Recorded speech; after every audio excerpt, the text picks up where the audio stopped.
Happy New Year and welcome back to the Ceres podcast. This episode is the first episode of 2025. It's Season 8, episode 194, and we're kicking off with something special. Our first ever Pod Squad episode of 2025. And today I'm joined by my good friends David Miller, Mark Petrou and David Nicolaou for what promises to be a lively and insightful discussion. Unfortunately, Kelly couldn't join us today due to illness, but we're wishing her a speedy recovery. With 200 episodes under our belt, mostly mine of course, but now they're helping too, it's incredible to reflect on how far we've all come. What started as a modest goal of recording just 5 or 6 episodes on my own has grown to something I couldn't have imagined. Your support along the way, contributions from amazing guests and hosts has made this journey truly rewarding. This year though, we have some fantastic episodes lined up. Mark is already recording with a guest as I speak. David Nicolaou has scheduled dates for our news review episodes, and David Miller and I are diving into some exciting masterclass topics, starting with fish. We may revisit potatoes to fill some gaps, but as always, we're just going to let the conversations flow naturally. And Kelly is looking at doing some more podcasts on her own. So lots going on. We're just, throwing it out there, to be honest. We've also launched a Ceres WhatsApp announcement group. It's a one-way channel. Basically, we just put roughly once a day or once every 2 days, we just put what the latest offer is or the latest news item is or the latest podcast episode. It's one way, so you don't have to worry about loads of ping. So yeah, it's just one channel. It's, podcast releases, exclusive offers, competitions, no endless chat. It's just the information that you need, really. The link is in the show notes, so be sure to join us. Before we join into today's episode, our show sponsor is Ceres P1 Chip Preparation Formula. This is a game-changing formula. It's perfect for professional fryers or street food vendors, hoteliers. If you're handling a potato that's peeled, this has got your back. It reduces starch, preserving freshness, and protects your oil, all while ensuring your customers enjoy the best tasting chips. Made in the UK, offers exceptional value. It's a must-have for your fish and chip shop or food business. Order now at www.ceres.shop with free next-day delivery across mainland UK. At Ceres, we're not just about batter mixes. We're here to support your business with premium products, expert advice, inspiring conversations just like this one. Now, let's dive into today's Pod Squad discussion. From all of us at Ceres, we wish you a happy and prosperous 2025.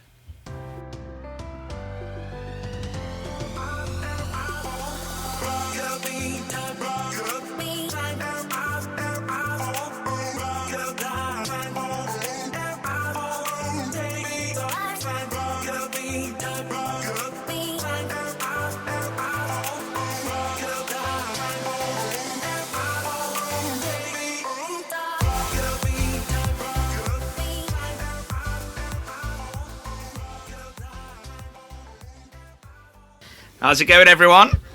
Good morning. Morning. It's cold, isn't it? Not a bit, no. It's lovely and warm in this. He's making excuses because it's shriveled up. On. That's why. We've had the big thaw up here. It's good. Yeah. Is it shriveled up, Mark? If I were naked, I could only count to 20 and a half. Yeah. It's like a press stud, mate. Yeah, I identify as gender neutral today.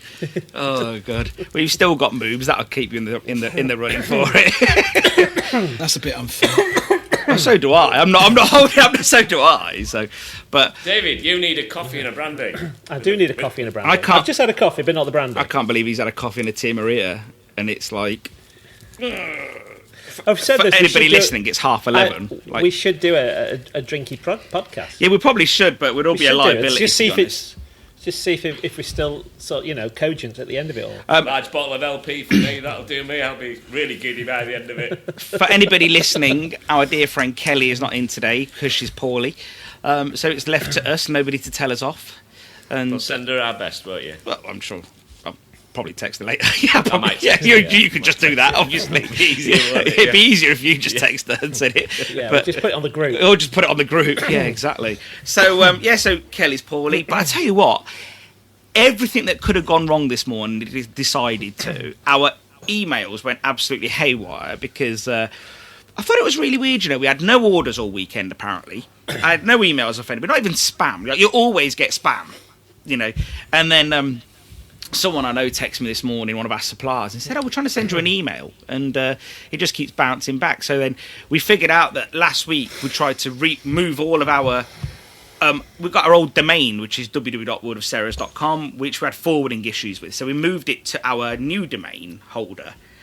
And everything seemed to go okay until it didn't.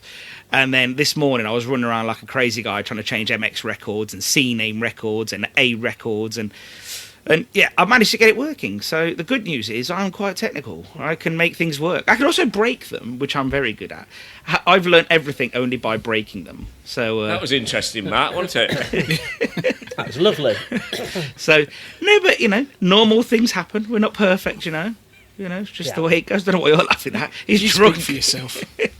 So, no, so it was 20 past 10. I managed to get this sorted. Then David popped on at 25 past 10. So if I send you some abuse now, it will actually get... it should do, yeah, it should. That's fine. That's good to know. So it's been a quiet weekend, though, which is nice. So that was nice. That was, It's been nice for us. You've not been texting or anything, really. Yeah. Well, we took the kids to a pantomime to watch Rob. Oh, no, you didn't. Yeah, yes, I did. Yes, he did. Yeah. No. Yeah. So it was good. Enjoyed it. What did you go and see? Robin Hood in the Hippodrome in Birmingham. It's become a yearly thing now. Every January we take the kids. Yeah. We take ours between Christmas and New Year. We went to see Snow White in Sheffield at the Lyceum. It was really good, really fun. How are you allowed to make Snow White now? Because you're not allowed small people, are you? Yeah, there were small people. We had genuine, So did you say hello to John George Alice? No, he wasn't in there, unfortunately. I think he was in the B cast. We had genuine dwarves. Oh, nice. Yeah, and Snow White was half cast, which was lovely. Very progressive. So I remember somebody from way back said, "What do you want for your birthday?" And me, a little person. It was like what? So to throw. That's Wolf of Wall Street. That is. I did next to him all day. Oh, dear. I heard a joke somewhere about a little person that was really that was struggling, couldn't put food on the table. Oh God! How many dad jokes are we going to get in this episode? Because that's number one. That is number one. So, how was everyone's last year? Look at 2024. Was it as hard as was sort of portrayed, or was it all right? Were you surprised at the end of it? Did you just make it through? We generally found it very flat. The whole thing. Yeah, very just there's no growth really. It's just sort of pretty much tracking the same as we did last year. So very flat. Just really, I think people are very, very careful what they spend because they just don't know what's coming next. Mr. Petrou. I mean, we had a pretty good year. Obviously, the events side of the business now is growing for us, and that sort of put a bit more cream on the top. But I think I'll agree with David. It's pretty much the same figures as what we took, last year. Each quarter is maybe 1,000 up or 500 down on the year before. But obviously, operating costs are a bit more. So, for me, we were brisk on the run up to Christmas. But one thing I noticed, and maybe if you cash up your own tills, you may have noticed this, you may not. But I noticed that all the cash that came into my tills was old money. There was no King Charles, is what I'm saying. You think they've all raided all of my notes were Queen Elizabeth, and that says to me people are using money that they're tucked away. Okay. I know it's only a small detail, but our cash was up a little bit on the run up to Christmas. There was a little less on the card. The app was really busy. That's interesting. Money. That's an interesting point. To be fair, we've noticed exactly the same thing because I was looking at the new notes. Yeah, and are people swapping them? Nah, I don't know. I think people were just using money that they'd saved. And not going to a cash point. Rumour has it David Miller's been getting all his shillings out and everything. Things are tight in Axby. 200 weight of sixpences. My mattress used to be about 6 foot off the roof, and now it's down to about. He's not burning his arse on the bulb anymore. Poor guy. I do. But we've noticed. So 'cause obviously we take a snapshot of sort of like we deal with wholesalers, and we've got obviously our retail side now, which is direct to customer. So we have seen that things are down a bit. Like, there is no doubt that customers that were ordering 5 bags a week are probably ordering 4 bags a week. It's not catastrophic, but I do think it's harder out there for people, and especially some of our restaurant customers as well. Like, they are really having a tough time. I've sold less fish. Yeah. But do you know what? I'm quite happy to be selling less fish at the moment. So we did better money. We were busier, but we sold different items to get to where we wanted to get to. And I think the increased footfall is because I've worked really hard on giving people really good value on the lower ticket items, and so, but we've shifted a lot more of that. I've had to put fish up, and people have swerved fish and bought other things. But that, at the moment, I don't know how everybody else feels. That doesn't bother me as long as I'm still doing the money, I'm still making the margin, and I'm still getting the footfall. I know that I've got my mix right. I'm keeping my customers happy, but they're making their pennies go further, and people are choosing me. So you've just got to stay relevant. Yeah, that, for me, that's a win. You know, like I said, fish is so expensive. I don't mind selling a little less. Anyway, so people when they've got money in their pockets will come back to fish because my fish is good. Yeah, we're going through sausages like nobody's business.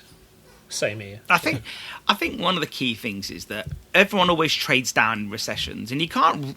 This isn't you can't really go any further down than a fish and chip takeaway because it's fish and chips and it's a takeaway. But what I found really different is how people are still willing to use just the Deliveroo, pay the 35, 40, 50% more to get it delivered. I find that astounding. So, I was talking to someone over Christmas, and they were saying they don't ever go collect the takeaway, even if it's on their doorstep. They'll never go to collect it. Whereas over Christmas we had Chinese, and I just in my brain I just go collect it. It's not because it's cheaper. I've just always gone and collected it. It's literally a 1-minute drive. Why would I pay, I don't know, an extra 35, 50% for that? I don't use those guys anyway, so I can't really. Oh, I don't have an account with them either. I've never had a Deliveroo account, and that's not a value judgment. It's just I've never had one, because if I am getting a takeaway, which is rare, I'll happily go and get it. I just find it mad that in a time when people are talking about cost of living, people are willing to sit at home when they have the means to go collect. It's different if you don't have the means, but if what generation are we talking about though that's using? What's the demographics that's using? Well, 35's under, I would think. Possibly, possibly. So I would never use aggregators. I don't use them in the shop, and I don't personally have an account with them to buy anything in. So you're right. If you're going to want something, go and get it. It's a mile down the road. It's not going to kill anyone, is it? As you know, we have our own carbon neutral, that's what we say, bike system. So we have about 10, 12 riders on a Friday, one delivery. Each delivery is your delivery, and we're a mile. It's a T is where we operate in Hackspeed. It's like a T, mile one, and we're right in the middle. And we do use Deliveroo for out of the village, sort of more towards York. And it astounds me every day. I get the figures in and I take 34% off, and I just think, are you mad? Why would you pay that? It should be easier to get in your car. But we take very little money on it. You might take 200 quid a week on it, and I often go, why are we bothering? But it's there at the moment. Delivery's here to stay. I don't think you can get away from that. And it's only going to get stronger as these 35-year-olds get to 40 and whatever. And I think totally get what you two are saying, but I do believe it's part of it, and they don't care. But what does annoy me is a customer will use Deliveroo or Just Eat or Uber Eats or whatever other companies are out there, and if they get it culled, you're the one that gets the bad review. Yeah. And I think that's very unfair, and I don't think you get much support from those companies either. No. Without being rude, when they talk about this cost of living crisis as well, what always makes me sort of laugh, and I've worked in chip shops for a long time, with all the staff, and But I remember a friend of ours, Raphael Chandler, was telling me recently that, he's got a member of staff who always sort of, like everyone's staff, whinges about, well, like any human, whinges about how, things are tight and so on and so on. But we'll get a delivery of, I don't know, a hot coffee and a muffin to the shop, and it's probably in the region of 12 quid or something. And you think to yourself, wow, like 12 quid, like 13 quid or whatever it is for something delivered that he's got coffee on site, free coffee. Just I don't know. The cost of living crisis for me, and I've been saying it for a long time, is just people were still spending on what they deem as important. If David Nicolaou likes computer things, he's going to carry on buying his computer things. If Mark Petrou likes what he likes, and everyone carries on buying what they like. And I think that's what's probably changed about these recessions. Is like ages ago, maybe everything would have just dropped off. But now I still feel that people buy what they deem as important to them, but maybe I'm wrong. You've also got to remember that the budget's not kicked in yet. So we may want to have this conversation sort of April, May, June, July time, when everything that a human being in the supply chain goes up by a good percent. Everything gets amplified up. So, and if you've been sort of following the news, the bond markets have tanked. So the gilts that the government used to raise money are in distress now. So everything that they are putting up extra in terms of the extra headroom revenue that they're going to raise is going to be gobbled up in debt. So are they either going to cut spending or going to come round next year and say, well, we need another one-off? I think both. Rise in prices. I think both. Rise in taxes. I think both. I think it's realistic that they're going to... Because I don't think people realise that the first comes the debt and the tax. I mean, the governments don't run on tax receipts. They run on debt. They run on treasuries. The tax remediates the debt, basically. So we always lead with debt. It's like you're buying a car. You don't save the money then buy the car. You get a loan and pay the loan off, don't you? So I'm convinced. Yeah. So we've just it's looking. I was just looking at the prices this morning, the bond prices, and then and there's a secondary market. I'm not going to not get into this, but there's a secondary market for gilts as well, and that's now starting. There's a massive sell-off in that. So the government are having to put the price up to make new debt attractive. So, yeah, we're not. It's not even started yet. I think for me, and I think it's maybe time for me to move on. And I know that I don't know if you listen to the podcast of Andrew's, and he has been a champion of trying to get that VAT down. But I mean, this has been going on. I remember signing up to, was it KMPG? Are they called the big KPMG? Firm? Yeah.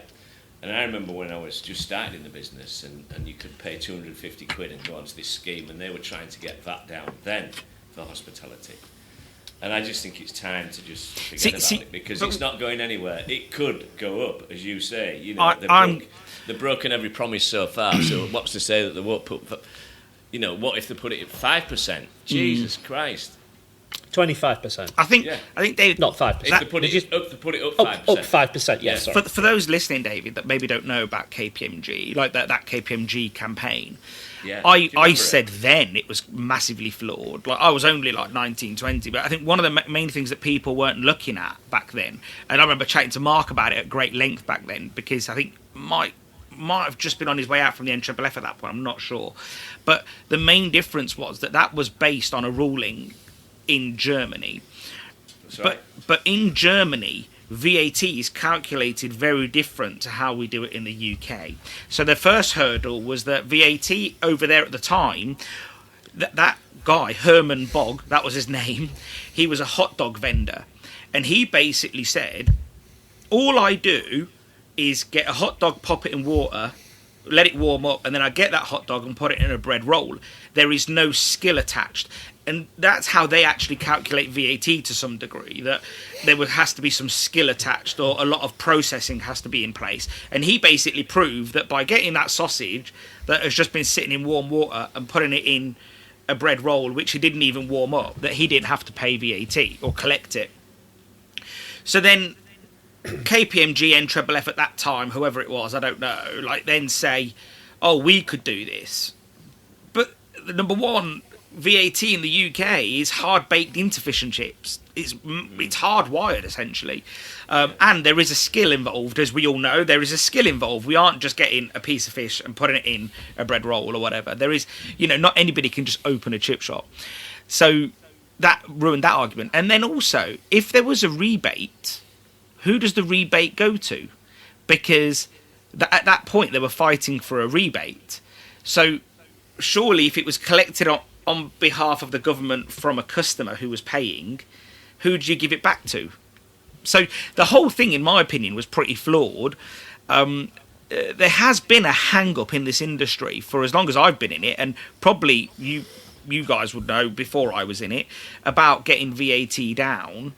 I just don't think anybody's made the right argument. And I think just telling government it's not fair doesn't work. There is no argument. That's what it is, and they're not going to change it. There is an argument to say I don't want to pay it, I don't like it, but at the end of the day, or collect it and pass it on. Yeah, it creates such a lot of money for the government. Yeah, 160 billion this year. Is it VAT? Can you imagine taking that out? I mean, Christ. I think the only argument, and this is again, but there's pros and cons here. A lot of people say, we should have the European model. And I've done this conversation to death, but for the sake of giving people a bit of clarity as to what that is, in Europe, there is VAT on pretty much everything. And it's just different levels. So if you go to a supermarket and buy a chicken, raw chicken, there might be VAT on that at 5%. It differs throughout the European Union, but there's VAT on everything. Whereas in the UK, 90% of food shopping doesn't have VAT on it, because the way that our government sees it, I guess, is that raw food shouldn't be VATable, and I think I tend to agree with that, to be honest. I think that raw food, unprocessed ingredients to cook with, shouldn't have VAT on. Didn't VAT sort of evolve out the luxury tax? Yeah, in the 80s. That was the 70s, I think. Yeah, 70s. Yeah. But again... And the EU formalised the VAT. Yeah. But I just think that we're never going to like it. The only other option is, do you widen it? Do you widen the collection pool? And this has some logic to it, and I'm sure Labour would love it, but I could see it being on all of out-of-home food. So that includes anything that is food eaten out of home. A sandwich from Tesco, a sandwich from Subway, regardless of hot and cold. It eliminates that hot and cold conversation. But then, does it have to be at 20%? Because if you've widened the pool by 3 or 4 different sectors, 50,000 items, do you need it to be 20%? But until somebody makes that argument... And the other thing, as you start to increase the rates, then it's more... tempting to fraud the whole system. You are pushing people into being fraudsters. Because do you say, okay, well, we're gonna put it to 25%. I'm going to put the price up 5%, and now customers are going to start walking away because they don't understand. They just see the price. They don't. Ideally, we should. If you go into America, this sandwich is $3, and then you get to the till and it's not $3. It ends up being $6.50 with sales tax and everything else. So we're very transparent about the pricing, that it's the final price that you pay on our menu. But people don't. Some people say to me, we've got the bottom of the menu. It says all prices include VAT at 20%, and a lot of people say you don't pay VAT on this. Well, yeah, since the 80s, mate. Where have you been? And I just think the further they go into it, I mean, they've not done it yet. I mean, so let's just keep us fingers crossed, because it probably will be the destruction of the car industry, and it probably will be the destruction of hospitality, because add 5% onto the top of the car price or new car prices, plus the luxury tax they're going to do now for high carbon items, and anything over 40 grand gets another penalisation. So I think we they are getting very close to strangling the whole economy. So we'll see where it goes, yeah? How quickly we seem to have gone from a landscape of optimism when they came into power. I don't think I was ever optimistic. Sorry, Mark. The thing is, the majority of people voted him in, and they voted him in with a hope. I don't think the majority did, Mark, because the numbers are, because we live in a parliamentary, first past the post system, around 27% of the country voted them in. Yeah, either way, Yeah, but now they're fighting for their political careers. I think the thing is, they didn't win. The Conservatives lost. They got obliterated, and it's something I sort of chatted about with others, and I do think what bothers me with this government, and again I've said it, it's not like I'm repeating myself here, not on this episode but others, but with the mandate they had, the majority they had, regardless of whether you like it, they had one. They've done nothing bold. They've done nothing that says, you know what, we're rewriting things here. We've got this majority. You gave it us. We are going to start from scratch. And they had, like, for example, business rates. The guy I did business rates with is from a podcast with John Webber from a company called Collier's, very well established company. They do all sorts of estate agency stuff, ratings. He's the head of ratings. And he said to me before the election, if Labour win, let's talk after the budget, because if they have a good majority, they've promised to wipe the slate clean and start fresh. We talk after the budget, about a week after. Did they? No. They basically made it complicated further again. And you can see that, I know it works in the favour of fish and chip shops in this instance, because fish and chip shops are mostly very small, businesses, small footprint and so on. So they always get small business relief, essentially. But the likes of the Weatherspoons and Loungers and anybody in a town centre is paying full rates. And you can see how there's a huge gap there. So, and also, if you've got 2/3 of businesses that aren't paying business rates, who's paying it? The 1/3. And I think, again, I would have liked it if Labour came out and said, we're rejigging all of it. Here's our plan. We're going to do X, Y, Z. But they haven't. And I think that's what probably, I think that actually people are looking at them and thinking, oh, we thought the last lot were bad, but...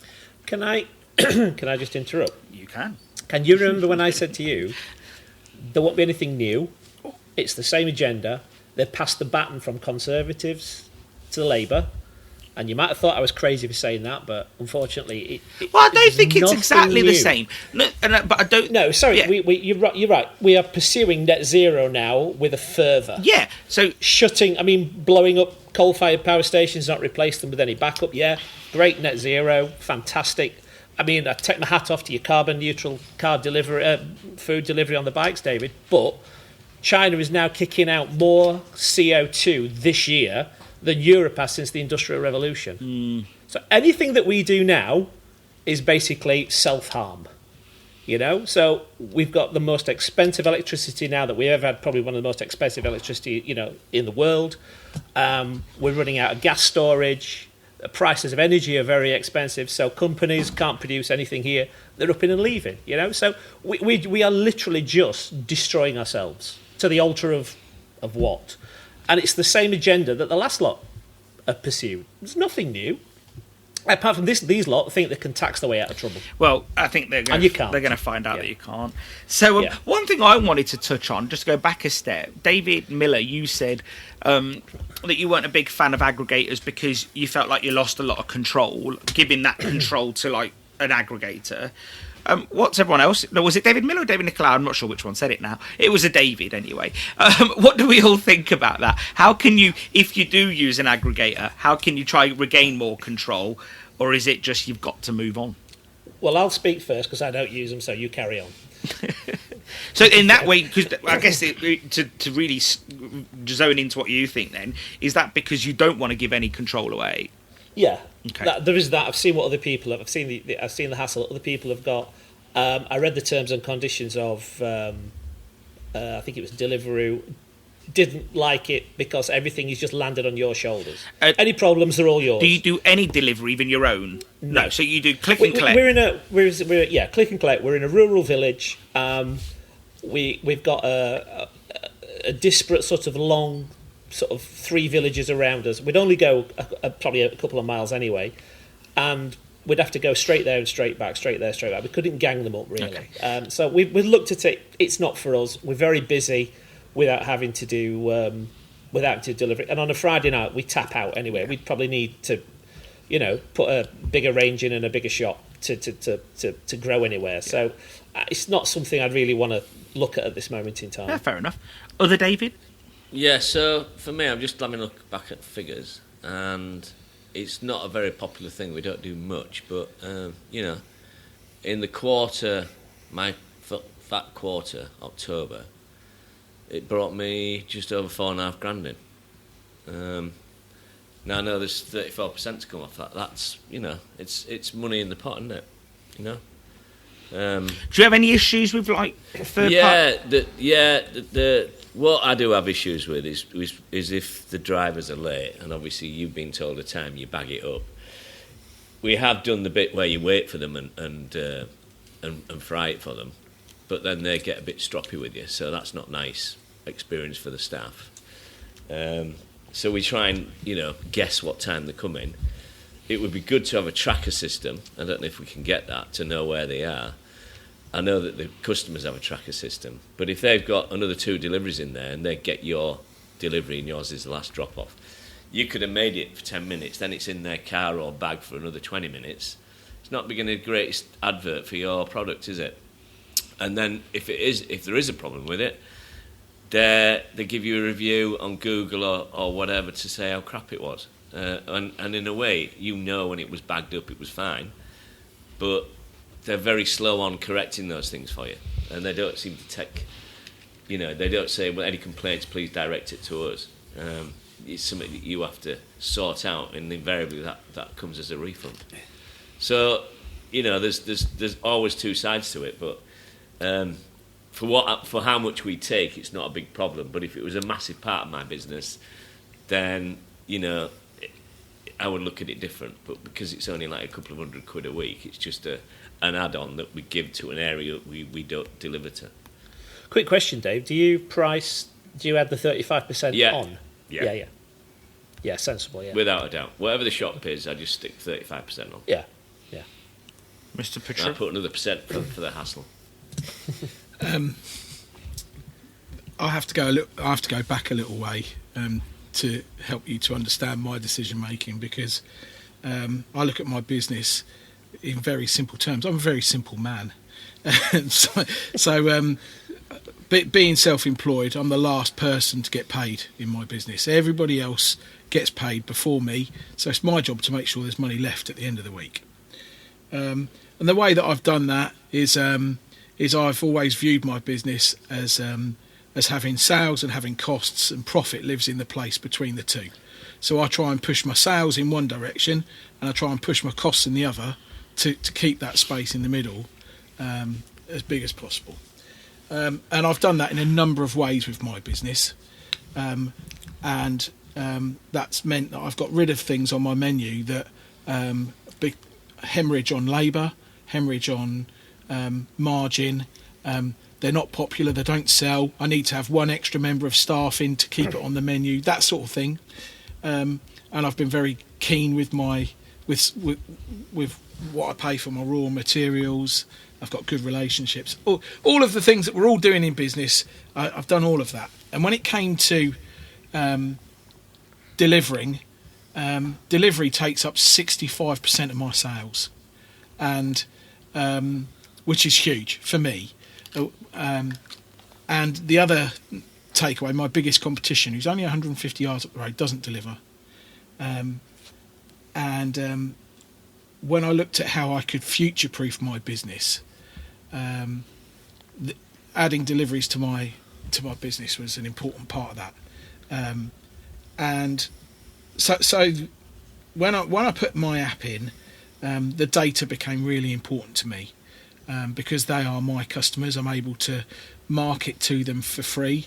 I can see what's trending, what's working, what's selling, what's not doing so well. I'm able to anticipate the orders, and I'm doing a podcast later with David Henley, who said something to me years ago that really stuck with me. Great guy. He said he runs his shop. He likes to have food, people waiting for food rather than food waiting for people. That's always stuck with me. And when you've got an app, you can anticipate what the requirements for food are going to be, and you can cook it as fresh as possible, get it delivered to people, so they're getting it all perfect.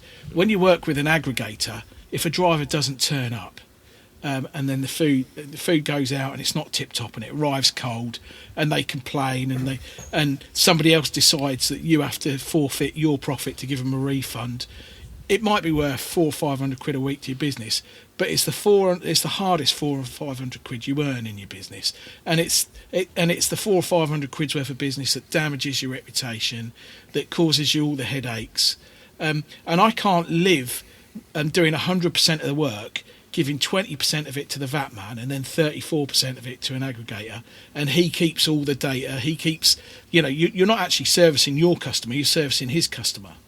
So I probably threw a lot at you there, but that's how can I just ask you a question, Mark? So you obviously got your own guys delivering it.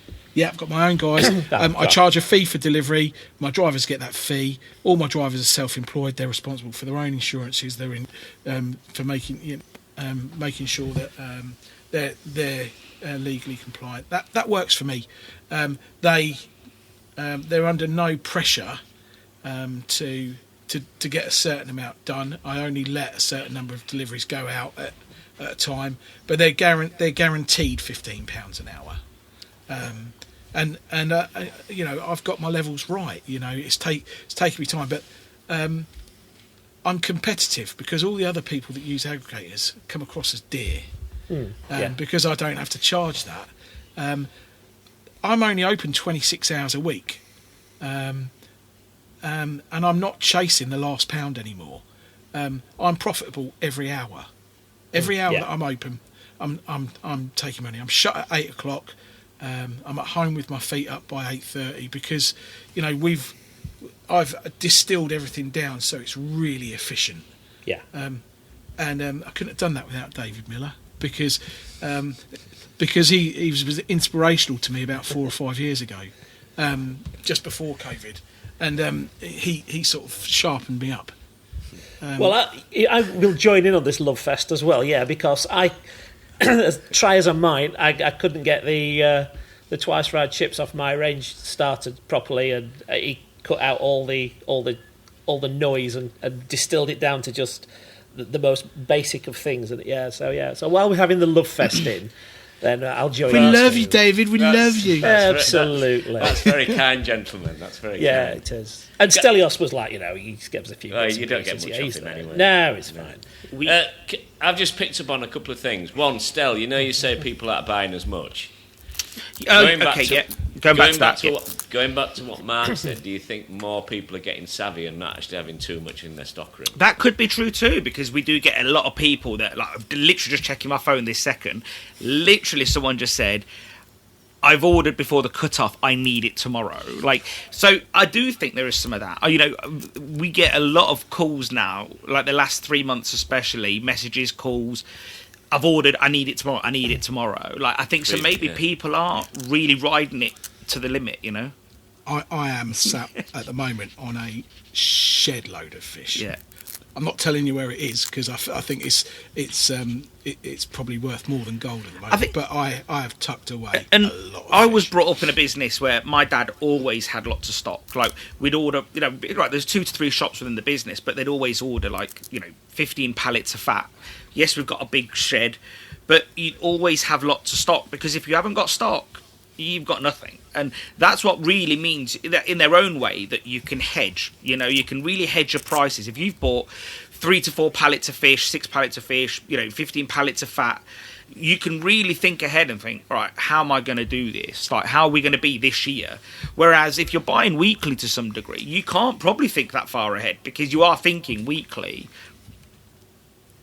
Just a quick one, Mark. Do you actually take delivery or do you have it laid away? What do you mean? With the fish, you said you've got a shed. Do you have it? Are they keeping it for you? My freezer room's full, and I've also got pallets somewhere else that are paid for. My fish supplier's holding it for me. But as he drip feeds it to me, it is paid for. Yeah. And that is an option. I think a lot of people don't realise you can actually pay the wholesaler, the fish wholesaler, pay them for it now and say, look, just hold it for me. I'm sure they're not going to say no to your money. Do you know what I mean? I wouldn't pay for it now. I paid for it in October when it was affordable. Well, no, you know what I mean. Yeah, sorry. I mean, if you're buying it now for 3 months, 4 months down the line. Yeah, sorry. I've got enough. I've got enough fish to see me to the end of June. Yeah. Can you? No, you can't discuss what you pay, can you? Well, he can if he wants to. I mean, we do it every week. We check the prices. I've just got my what's up. Obviously, I'm haddock country, so at the moment, I'm haddock country now. My skinned and bone 1632 is 150. It's gone from 128 November up to 150. This is Fisk. But skinned and boned 10 to 12 is 145. Skinned and boned 8 to 10 cod 234 quid. I mean, Jesus. I bought mental. I've got 8 to 16 skin on. Yeah. Haddock. Yeah. Skin on, so I skin it myself. Yeah. I paid 94 quid a case. They're 45 pounders. That's brilliant. Impressive. Yeah. Very, very good. So, for those that need to put up prices, how are you thinking about this? Like me and David Miller were talking about this the other week. Like, in my mind, and feel free to lay me out here, guys, but I'm just trying to get my head around the situation. So, I'm going to give you some very rough dates. A couple of years ago, fish went up significantly. We're not there yet, and then fish prices dropped. So, those that at that time, everybody who went and put their prices up to meet that price demand, you've done that. But obviously, prices have dropped, and nobody obviously goes back because that's just the way things are in retail. So now if fish prices go to, let's say, 2/3 of what they were, do you need to put your prices up again? And feel free to give me your methodology, just so I can understand it. Because it feels like, in basic terms, and I want to put this out there to anybody listening, because there are other ways to figure it out, which you guys know, or you've got your own method, but it feels like, could that be double inflationary if you end up doing it twice? Mark? Yeah, so the way I look at it now is I want to keep that buffer of stock. So when fish comes at me, if I think it's the best price it's going to be, or the price is going to go up, I will buy some more and drip feed it in. The price I got quoted for the same fish this week is 180 quid a case, so it's nearly double what I paid for it in October. I'm not buying at that, but I do feel it's going to keep going up. So if it keeps going up and keeps going up, I don't know how long I would burn into my stock before I bought again. Yeah, but so I was going to say, like, obviously you have to factor in replacement costs, which most people don't, because they were doing it weekly. But oil prices are cheaper than they were, so energy is a bit cheaper than it was. Yeah. But staff is obviously going to be a concern come April, because we can see that already down the line. So, yeah, David Miller?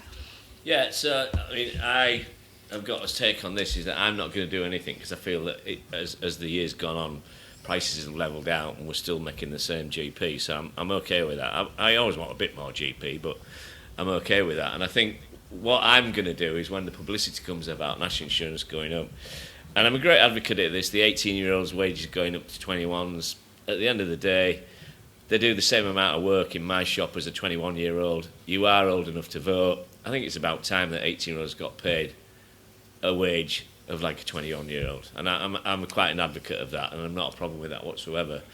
Yeah, we don't quite know. Talking to David Nicolaou earlier, we don't quite know what you can forecast, but it's so volatile. I think some of the weeks we trade, you can be down 800 quid on one opening. You think, what's happened there? And then the week after, you're 800 quid up.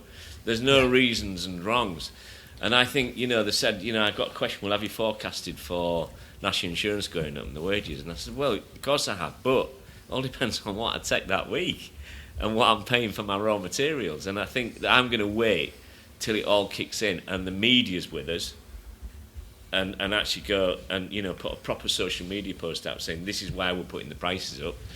Obviously putting the positives on about putting the wages up for their 18-year-olds, not too much doom and gloom on products, and saying we've got national insurance going up. this is something that we've got to go with, and unfortunately it just can't come out of our pockets because I need to employ people, I need to live out of it, and my business needs to survive. Just coming back to fish prices before we move on, what does everybody else think about what's going to happen with fish prices? Because I have an idea in my head. I think that some people are probably tucking fish away, and that's putting strain on supply. But I also think that when the coastal shops sort of wake up in the spring, they're going to want to get into fish buying as well, and that's going to put pressure on it. But then we've got some landings coming. I understand that there's more fish coming later on in the year. It might be useful to get an update on, with quotas being cut as well. What do you think it's going to keep doing? What do you think fish prices are going to do? Matt, I'm haddock country. Yeah. You really, where you are, you should be cod, shouldn't you? Yeah. Well, I've moved my customers over to haddock. So all you guys taking our haddock, that's the way I look at it. You're just going to push the price up. Yeah. So we're in a bit of a hard place all round, aren't we? And it's supply and demand. And I've never met a poor boat owner yet. Yeah. Well, do you think cod's priced itself out of the fish and chip game? At that price, ridiculous. I mean, what do you think we'd pay? I mean, obviously, the more work, the adage is the more work done on the boat, you pay for it. So mine's skinned and boned, so I got to pay for that. Yours 8 to 16 with skin on, so that's less work, so you pay less. That is how they run a boat. But I think 8 to 10 rammy, really good fish, skinned and boned. At the moment, it's 234 quid. And that's from a very good supply. And I'm not going to start naming who they are. No, that's cod. That's cod. I think that is mental. I think one thing we still can't get our heads around, because it hasn't been fixed and it was vindictive in the first place, was the Russian trade tariff ban. Like, early on, everybody said it is not going to work, because what happens is you ban the English from buying Russian fish. So then the Chinese buy it, and it comes in a different way anyway. So I think that's a loophole, isn't there? It comes into Germany. Mm-hmm. It gets shattered. Repacked. The shatter packs get shattered. It gets dusted. Yeah. Don't know if it's a pre-dust.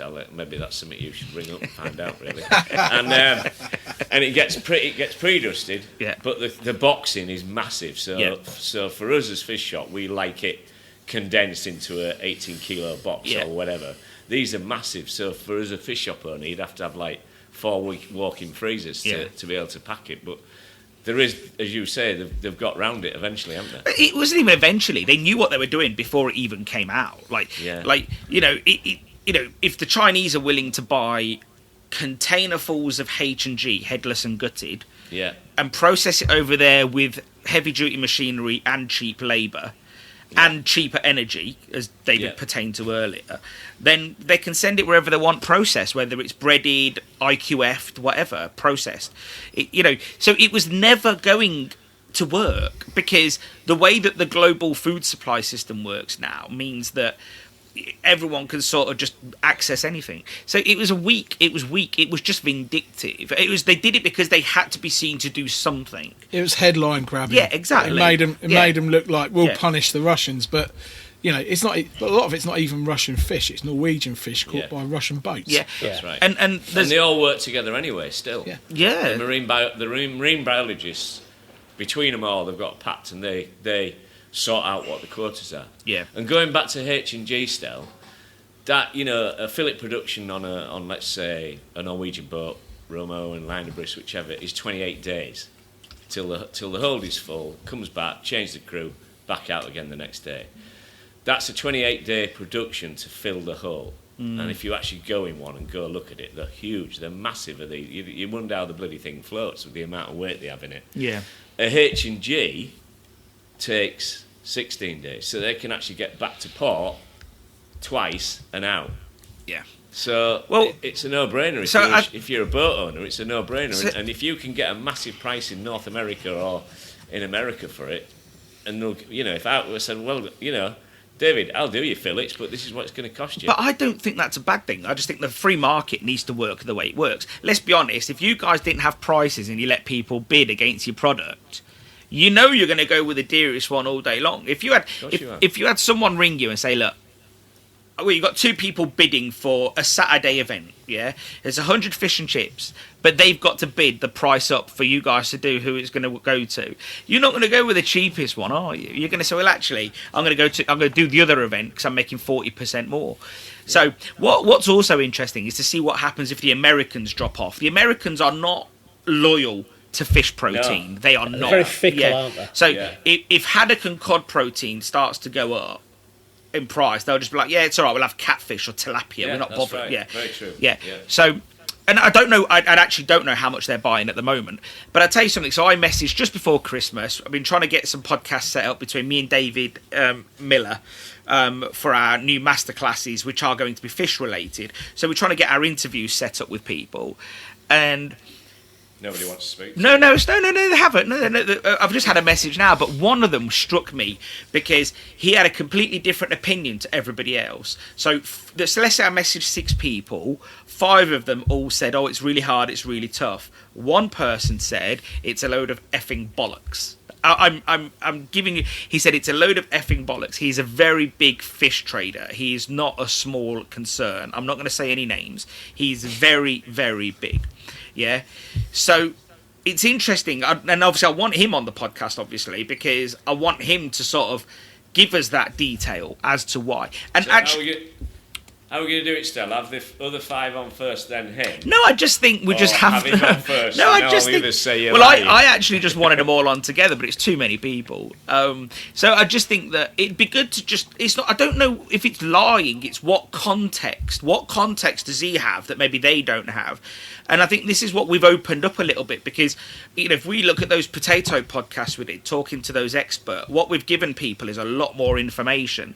Because what usually happens is beforehand, a chip shop owner would just say, and we've all done this, we've all done it on this conversation, we'll say, "Oh, I've never seen a poor farmer. Oh, I've never seen a poor fisherman. Oh, I've never..." And I think we just say that. But they would probably say, "Oh, I've never saw a poor chip shop owner." And I'm sure there is poor ones of everything, like I'm sure there is. So it's just giving people context, and I think that is really important. So that's what we're trying to deliver here, isn't it? It's context. Anything else on? I think going back to what Mark's done, that's shrewd, that's good, and if you can get if you've got the money in the bank to do a deal like that, and they'll hold it for you and draw on it for you. Do they charge you for that, Mark? No. No. Well, look, when you've got that's clever business. when we're in an That's clever inflationary period, you are better off like listening to someone like Milton Friedman, who says to you, when there's a lot of inflationary increases, spend the money you're holding. And if you could spend it on something like fish, like Mark's saying, where the price is going up and you can pin it down on a cheaper date, then that money is worth more to you in 6 months' time than ever. Mark, can I ask you? So you've got you're fishing at 95. Is that what you said? You bought 94, but it's gone up now. Yeah. But So you bought a lot. Now I heard you say you're going to try and make it last till June or whatever. Yeah. Would you also filter? You're not going to get that deal again at the moment, Yeah. are you? So would you filter what Yes. what we're paying now into that to sort of water Yeah, it down in a way? Do you I get bought- where I'm coming from? Yeah, I bought another pallet last week because what that does for me, it brings the price up on a fillet price that I'm selling to my customers, but it stretches the stock further. Yeah. And it spreads the cost for me. And Yeah. as Stelios said, I've got money sat that's not earning me much in the bank, so I'd rather have it sat in stock. The challenge for me is I don't want to buy so far in advance that it compromises the quality of the fish. Stock rotation is just as important as 6 months and it wants to be gone, really, doesn't it? Yeah. As we're talking about fish, let me tell you something that absolutely baffled me just before Christmas. I've seen it before, so it's nothing new, so I don't know why I'm surprised, but it definitely baffled me. Go into a shop, nice chap, we're chatting away, and they're cutting fish in the back. It's not that they took too much off the fish. That didn't bother me. They weren't really weighing it either. They were doing it by eye, quite old school. But every bit of trim they took off after the V-cut, a bit of the belly, bit of the tail, went in the bin. Just went in the bin. That's fucking nonsense. And, mate, sorry. and he's moaning as he's Criminal. talking, and actually as he's telling me though, he's talking. Criminal. He's cutting away and telling me. My fish cake sales account Yeah. for more than a third of my fish bill. So one thing Easy. we've noticed that Right our Easy. fish cake mix sales have gone up this last quarter. No, we're in the new quarter now. But I was just standing there holding this packet of fish cake mix. I like to run out of large cod. Yeah. I will only cut a certain number of large cod. Yeah. Once they're gone because They're gone, yeah. I make less money on a large cod. Okay. When somebody buys a large cod, I know they're taking it home and splitting it. I do three sizes. I do a large, I do a regular, and then I do a light bite. You can't buy a light bite on its own in my shop. Yeah. You can only buy it as Snap, part yeah, of a meal deal. Yeah. Snap. And my regular will cut exactly into 2 light bites. So if I sell, I make more money on my light bites. I take less money, but I make more margin, more Yeah. percentage profit. Yeah. So if I run out of light bites and I have to cut some regulars in half, that's a good day for me. Because instead of getting 11 quid for a regular fish, I'm actually getting 15 for it. Yeah. As 2 light bites. Like you, Matt, I'll forecast like Friday. How many large cod do we sell? Subject to 20. availability, my large 20. cod. We'll do Yeah. 15, and when they're gone, they're gone. It's just Yeah. it's just to pacify those customers that Yeah. the ones that go, I'm allergic to haddock. Those sort of Yeah. customers. Oh, Yeah. right, yeah. If I have had a it'll kill me. And you say, well, how'd you find that one out then? Well, my dad tested that for real, and not one died. Yeah, so I love that one. Yeah. I'm allergic to haddock. Oh, Yeah. right, really? yeah, my dad used to chuckle at that. When I was like 15, I just started in the shop, and my dad used to chuckle when they'd say that. And he basically said to me that pretty much they just want a fresh piece of fish, and he was happy to do it, but it hadn't got skinned for the most part, and no one Yeah, yeah. killed over No in one the knew, shop. yeah, yeah. And they'd come back in and be like, Pete, that was brilliant. And again, he'd chuckle again and do it again. But I do think, in my mind, homemade fish cakes are what a sausage is to a butcher. Yeah, and that's the analogy that I say to people. Butchers do not put fillet steak or the high end grade product in sausages. Yeah, it's fillet, pies, sausages, mince. It's all. There's a famous butchery book called The Fifth Quarter. Did you know that? Yeah. And the fifth quarter is how you can get 5 quarters out of a pig, and apparently they use everything apart from the squeak. Squeak. Yeah. That's And the term. yet our industry, and it baffles me because I've not seen, you don't go to a butcher's and they cut a bit of you say you ask for, they've got a 10-ounce fillet steak there, but you say I only want 8, yeah. They cut it into 2 4s. You don't get the other 2 and go just lob it in the bin, do they? They just don't. And So, yeah. does this guy not sell fish cakes at all? Oh, he gets the frozen ones that are in the Oh, freezer, Jesus. yeah. But no, it's just fine. I haven't got an issue with that because they're a different, Well, And So we're talking about, other things I was saying earlier. Sausages were flying out. We normally do probably about 120 fish cakes a week. Typically, that's what we make, and we sell pretty much sell out week to week. We've had to make 2 batches this week, and they were ordering fish cakes and chips 5 times. Yeah. It's just we had baskets full. We had pans full on Friday. Bloody fish cakes flying out all over the place. So you've got to make your fish stretch. yeah. I mean, You- let's say you've got a lot of offcuts and you make loads of fish cakes. You could sell them cheaper. You're still making a profit rather than sticking them in the bin. Yeah. Or if you've got offcuts and you don't know what to do with it and you say, I can't make any more fish cakes, get in touch with these companies that, like Too Good To Go. You're about, Like that. yeah. See, but the thing is, Cat food If- suppliers want your fish as well, Yeah. so so you're going to get something for there it. used to be a company called Abex Fish Salts. I don't know if they exist or whether they're allowed to take fish anymore. Make it into paella, don't they? Yeah, Into fish all stock. sorts of stuff, yeah. But I don't know if they're allowed to do that anymore. But the key thing is, if you have fish there that has no bone in, even if you've got, that's a different story. I know Mark's tested other methods here, but if you can do it, if you've got loads of fish without bone, and you could just pop it in the freezer, it's absolutely fine. There is nothing wrong with it. Freeze it, take it out, poach it another day. Or make a batch of fish cakes and freeze them. Or do a special offer, like David Miller says. At the end of the day, it's free because you've made your money off the fillets. Yeah. You know. Crazy. So and this is what when I just saw him standing there and he was ranting, like he was peed off, like we all are a little bit. You know, like well, you guys, not me so much, but you know. And he was ranting a little bit, saying, "Oh, you know, it's a piss take. The suppliers take the piss, blah blah blah." Cutting away. And I'm just watching him, thinking, "What am I seeing?" You know. And he just couldn't understand the logic. And then, you know, I did obviously tell him, and he seemed impressed, but at the same time, he was a bit like, "Oh, you know, that's time though." And I was like, "But your time is your time. You're already here. You're at the shop. You know, you're not billing your business your time." So, and what is it that saying you've got, Mark? Profits made when you're shut, customers are made when you're open. Yeah. So, for me, I just saw it as, absolutely mental. So, but on moving forward, though, me and David Miller do have lots of plans to interview lots of, you know, fish suppliers, vessel owners, maybe...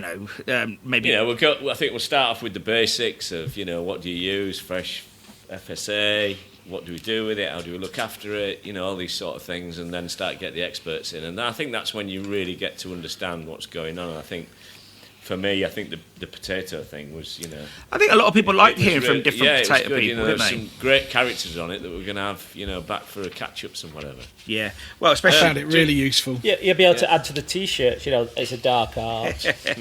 How hard can it be? What was the last one, David? How hard can it be? How hard can it be? Yeah. What could possibly go wrong? Yeah. So, Stel, and I'm going to shut up after this. The one that David brought up again from Andrew's podcast that you did with him, about double invoicing and whatever. And I just would like to.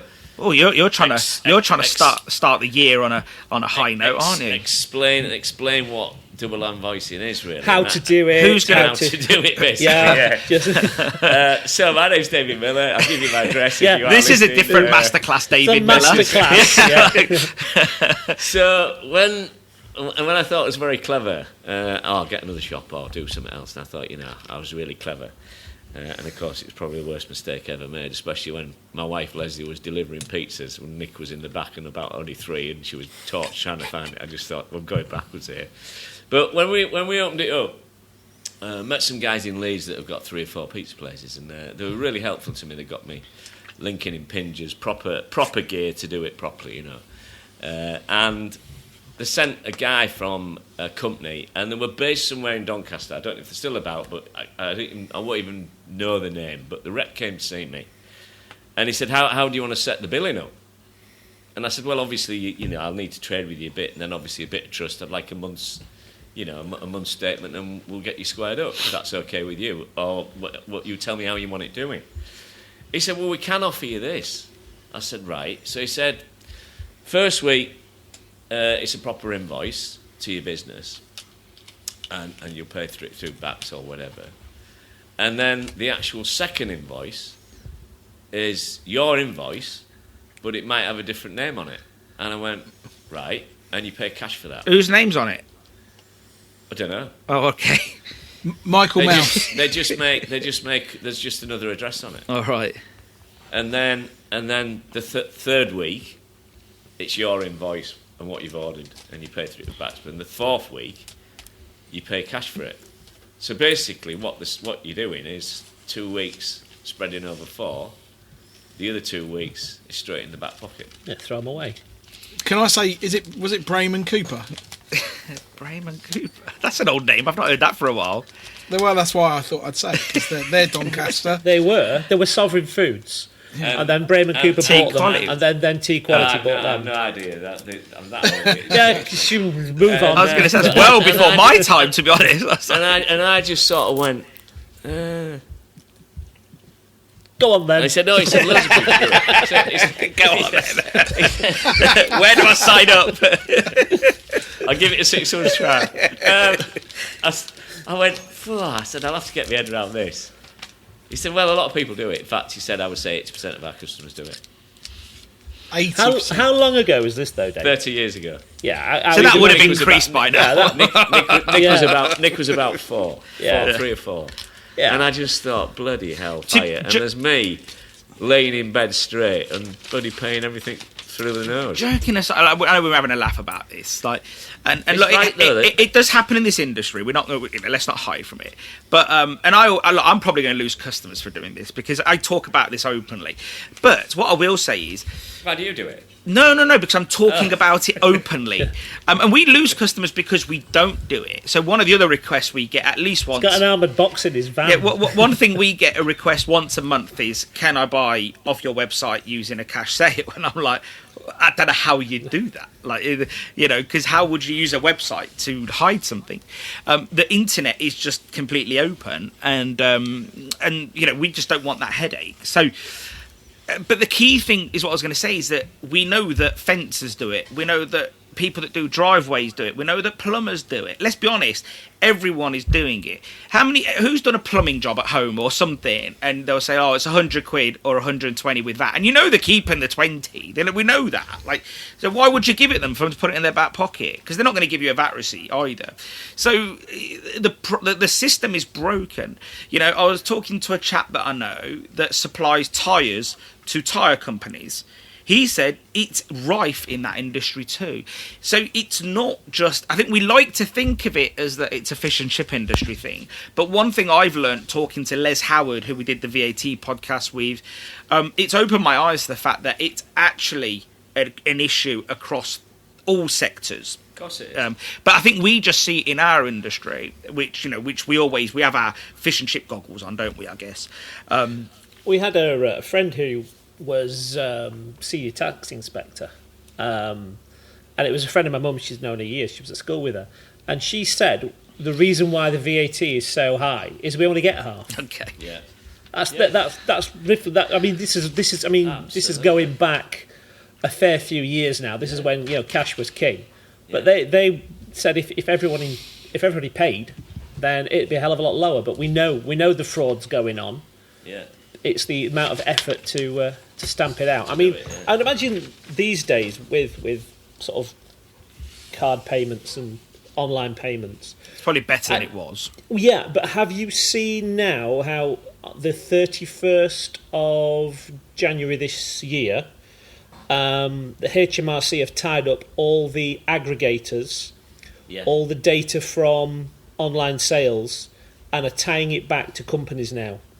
And they're giving a window of opportunity for people to disclose, because lots of those payments have ended up in foreign bank accounts as well. So that they know where everything's pretty much gone, and they're giving till the end of this month for people to come forward and say, look, we need to make a retrospective disclosure.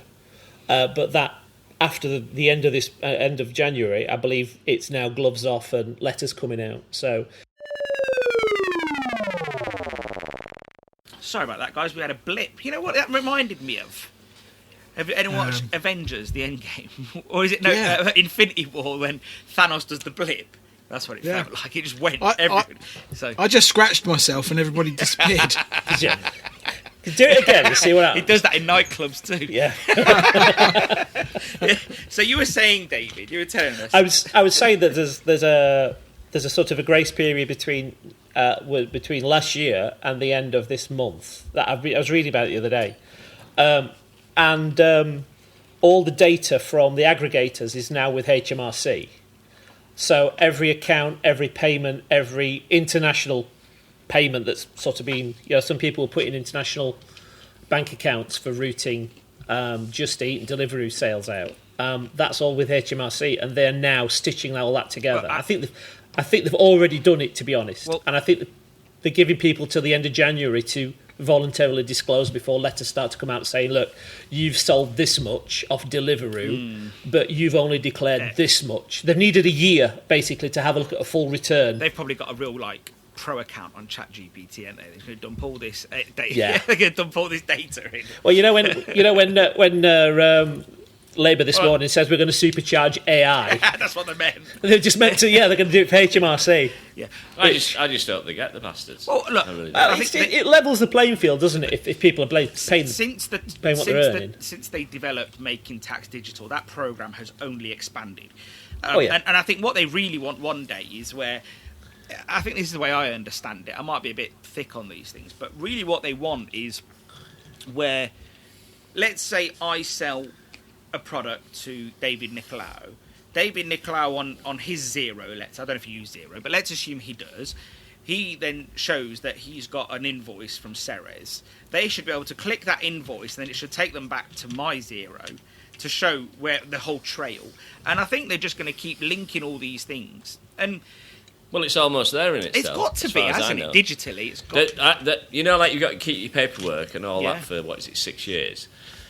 I asked my accountant, what do I do with all this bloody stuff? And he said, well, if it's on Zero now, you can get rid of it. Yeah, that's what. Yeah. Yeah, So it's there, isn't it? Everything we do is on. It's there. Yeah, is on our It's digital. accounts. Yeah, It's there. So you can't, there's nowhere to hide from that, is there? no. Well, I scan everything anyway and archive it off anyway, so I don't have lofts full of paper.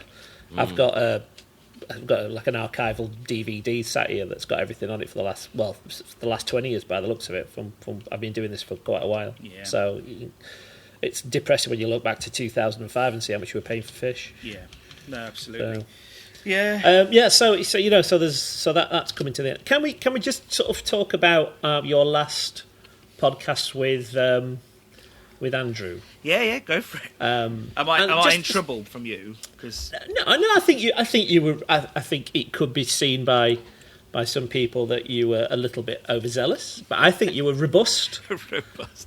I think you pushed back exactly where it needed to be pushed back. I think you did a fabulous job. I'm not sure you'll ever see him again on the podcast. Oh, but, he will. It did sound a little bit defeated towards the end of it, but there's a few things that I want to pick up on, and one of them's I'm utterly confused with MSC. I don't see the point of having it in the business anymore. I mean, we're still going to use sustainable fish because, to me, it's important that we have the sustainability side of the business. But the traceability, to me, is pointless because no one's asking for it. And the industry, the NFFF, also don't seem to be interested in auditing anybody to make sure anyone's doing it properly. So it just feels like it's a charitable donation to MSC at this moment in time. So unless they do something substantial to put some trust back into it for me as an operator, then there's just no point carrying on. And as far as I'm aware, this year I'm not renewing. Let's be honest, it's very, very hard to buy any unsustainable fish. Yeah, it is. You've got to work hard at it. I think if we're just looking at MSC, though, I've heard from two sources. I won't say who they are because it's not fair. And they're going to have their time to come on. One was close to the NFFF and one was close to MSC. So two different sources. Both of them said an agreement has been made and NFFF should be doing the auditing. But then that's both parties. They were both on the same line. One of those wasn't Andrew, obviously. Yeah. And I think there is some disappointment from both of those different sources that it's stuck in the mud, that there's no movement on this. And because they're saying we spent countless hours negotiating and getting it to the point of where we could sign everything, and now nothing's happening. Yeah. So my question is, what we're paying for? You're paying just the state to to carry on at the use the moment. logo. I guess it's just to carry on. To use the logo that, to be honest, nobody's really that interested in, apart unless you're in the awards. I guess customers were just as bothered before. You just believed in it more. Yeah. I guess so. Yeah. I mean, we've got a little we've got one of the menu boards as a video reel, and it says we only use sustainable sourced fish and protect the oceans for the future, all the rest of it. And that's pretty much it. I mean, no one's ever come up to us and said, "Oh, I've come to you because you got MSC, you got the MSC logos on the window." But I guess that's the same with any logo, isn't it? I guess, yeah. No, it's never really happened. I mean, it's so if MSC as an operator, I just don't get it at this moment in time. If the NFFF aren't bothered and MSC aren't moving it forwards, then what's the point? Let's fast forward at 2 months, 3 months. If MSC announced that they've now got an auditing partner, would that give you a bit more faith for another year maybe to see how it goes? No. Well, so what I'd do is I'd forget it, I'd cancel it, I'd save the 500 or so quid it cost me, and then I'd go into it in 2026. If they actually, because last year they made the same promises. It was all supposed to be sorted this year, audits, everything, robustness. And so, we'll just do another year and nothing's going to happen. So I'll come out, I'll stop, I've taken all the branding off anyway, ready. So we'll just come out and then let them sort themselves out. If you do come out, we'd prefer it if you did it on this podcast because I think it's really important. Oh no! I did all that in the 80s, mate. I was at university. I was very, very. Yeah. Sounds like a glass of champagne's coming up there. Yeah. Oh, I had to give it up because it made my eyes water. So that was that. Oh God. No, look. So going back to me joking about am I in trouble? Like again, I get lots of feedback when I talk to someone like Andrew, and not just Andrew, but someone like Andrew. You know, one is, did you hold that person to account? You know, we've sent you these questions because people do send us questions and thoughts and feelings about it. So we want to add them in, and especially members who don't feel like they can ask. And then others will say to me, you went too far. So it's really hard to find that balance of pleasing a listener who asked the question or a member, and then, you know, then not upsetting Andrew, let's say. Like, you know, it's not... I don't think you crossed the line. I think it was robust. Yeah. And it's... And I think if we're all... I mean, I'll full disclosure, I dropped my membership last year. Again, there's just... I don't see there's much point. I'm not getting anything out of it. I went with not UK Hospitality. I went with the what's the other one? NCAS, yeah, because their pack and their app's fantastic for health and for food hygiene. Yeah, brilliant. David, you use them as well, don't you, for the mobile side of the stuff, don't you? The event side. Yeah, we're looking at NCAS. Yeah. So it's really good. We've dealt with them. We were just when we did the sort of research on it. You know how do you what do you do with your mobile units and that?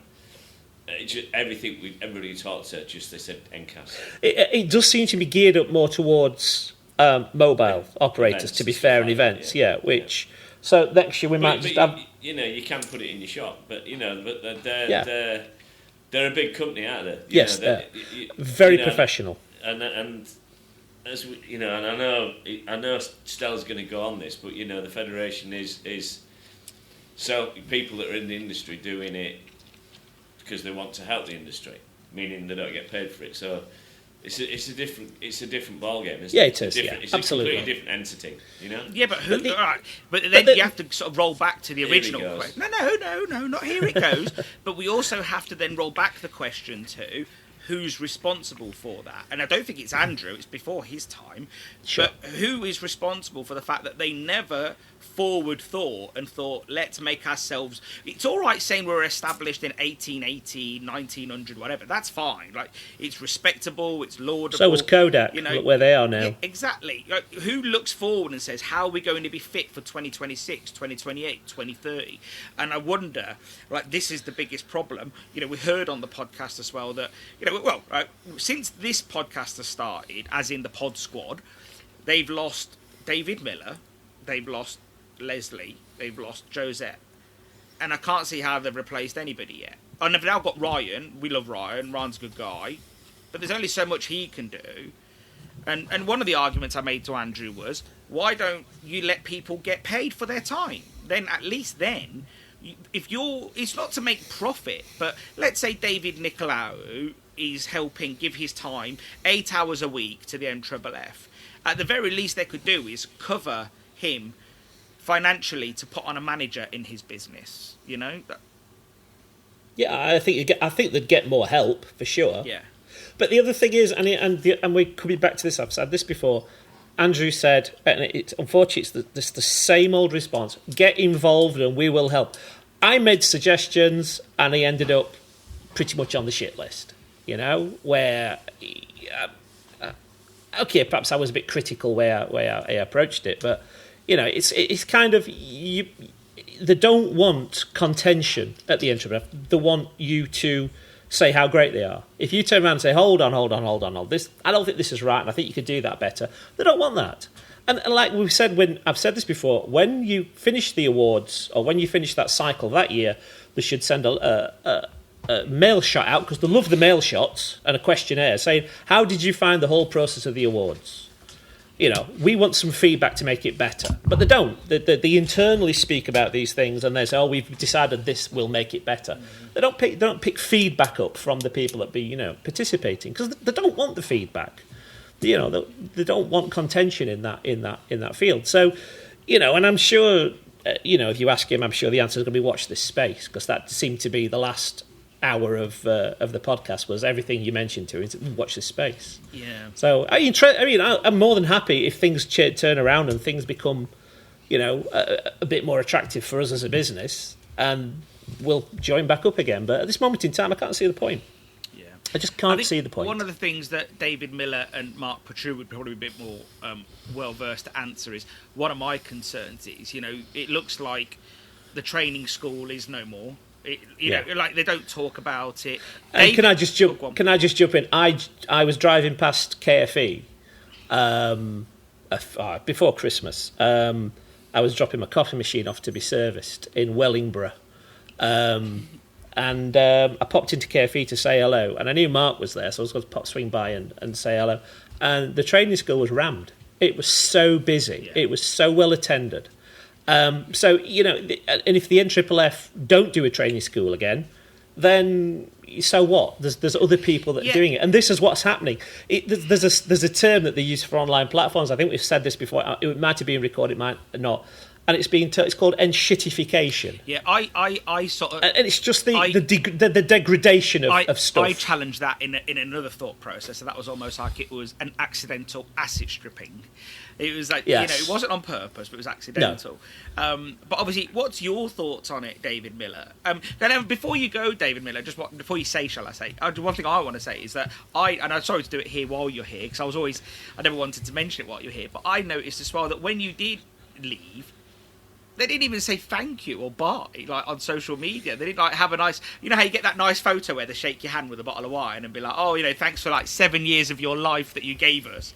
And I think that's not because they weren't happy with you, David. That's not the case. I think it's because if people knew you weren't there and there was no replacement, that's the problem. So, I don't. Yeah, people are going to cotton on pretty quickly when they try and book a course and there's no course. It didn't take long for people to work out that there wasn't a training school anymore. Yeah. What do you think, David Miller?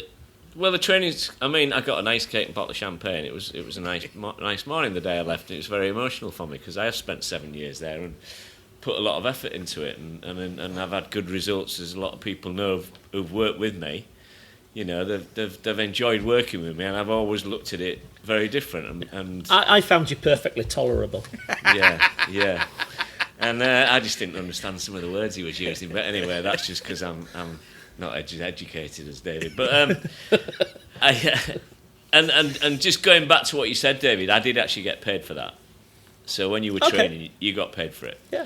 So and rightly so. That did cover your costs. So yes, there was that element going on, but only for training. All the other stuff, all your board functions was just you contributing to it and you becoming a board member. That's what you knew getting on. So training school, very sad that there's not going on. But again, I think Stelios, they lost Malachi from Northern Ireland. Malachi went. Who was always wanting to do things. They lost myself, but I was going to go the year before, but gave it another year, and then I actually left in November, but stayed on till after the awards because I didn't want to drop him in the shit, because it meant a lot to me. And I also said, if you need help going forward, my phone's always here. And I think that maybe it might have been offered to other people, and the people said, no, I haven't got the time to do it. So I don't think it's a case that they don't want to do it. They just had nobody to fill that place, because I think the awards take a tremendous amount of time, and the people that maybe could have done the training are actually, sewn up with the actual awards. But it's the location as well. A lot of people, I was in Yorkshire. I'm like 20 minutes on a train, and I'm there. Whereas other people have a long way to come, so the logistics aren't great. I mean, if Mark's training school was in Bristol, you probably wouldn't be there as much, would you, Mark? No. So there's a lot of that. You've got to take that into account. And I think it's very sad that the training's not going on, and that, I do still speak to Helen, because she was a massive part of my life. Because we ran the department together, and without Helen, it wouldn't have been so good. And I do ring her up to say, hello, how are you doing, And I say, have you got any training booked in? No, not at the moment. And I just think, it had a good reputation, and there was great people who've gone through that, like Arthur Parrington, Craig Buckley, Leslie Graves. There's so many people worked in that training school. Hugh Mantle. Loads of people have gone through it and helped and contributed. And I just think it's really sad that it's not there. And they're in a situation now. Give it another year, it will not come back. And the worst thing is, it's in a building. Watch the space. That's got a training room in it. It's got a Ferrigo in it. It's got a not Martin Edwards. Frank Ford, isn't it? No. It's got Frank No, Ford, come on, David. MEFF? P&T. Mallison's got Mallison's in it. It's got all equipment for bowl. It's got everything that it needs to run it. It's got a classroom. It's a cracking space. It's a good fantastic little setup, space. And you can move people around and you can split them up and. It's really, really good, and that the 3-day was brilliant. You brought them in the first day like headless chickens. Second day, you let them, have a go themselves. And the third day, right, get on with it. I want this product producing. When I take a photograph, you've got it right. And they came away with confidence that they could actually open. And I think to me, that's a great thing to be able to do to somebody, especially. I don't think the issue is resources. You were there. The issue for me with the NFFF training school is the fact that over COVID they went to Zoom and never came back. Yeah. I've got to do a speed awareness course on Wednesday over Zoom, because that's fine. Because I can't be bothered to drive to Warwick to do it, But when I want to learn something that's going to make me £100,000 a year, hopefully, I want to go and do it in person because I want to take my notepad. I want to ask a million questions. I want to be in front of someone like David Nicolaou or Mark Petrou. And literally rape their brains of knowledge because I'm going to make my career out of this, But on Zoom, when I can see a clock on the top that's counting down, and I'm just like, and as good as you try and be on Zoom, don't get me wrong, I'm sure you can do like a segment, a little refresher on Zoom, But I would rather, if I'm investing over 150 grand to open a fish and chip shop, come in there for 3 days. Booking a hotel is nothing to me. Nothing. Right, in defence, obviously I helped design that course or got it up and running and tried it, and I was very sceptical. But what you do is you do 2 days 2 days on Zoom with the basics. Then when they actually got to the training room, it all made sense. And I wouldn't wrap that session up till everybody was really satisfied. And I didn't have anybody say, this is crap.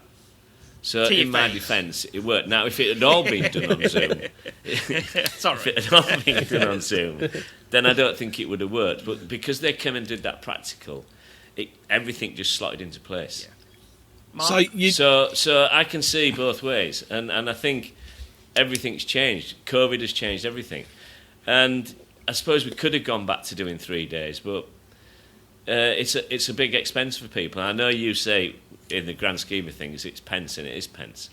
What do you think, Mark? You train? I'm still baffled why he would get in his car and go and get a takeaway, but he won't get in his car and go and do a speed awareness course. At the risk of getting another ticket, that's what. And just to give you some insight, I had 2 on the same day. Like, I'm just going to say, because it's off the topic, but... Oh, actually, Mark will believe why I get speed tickets. But I still have my fingernails stuck in your dashboard, man. So does David Miller, actually. Miriam's dashboard.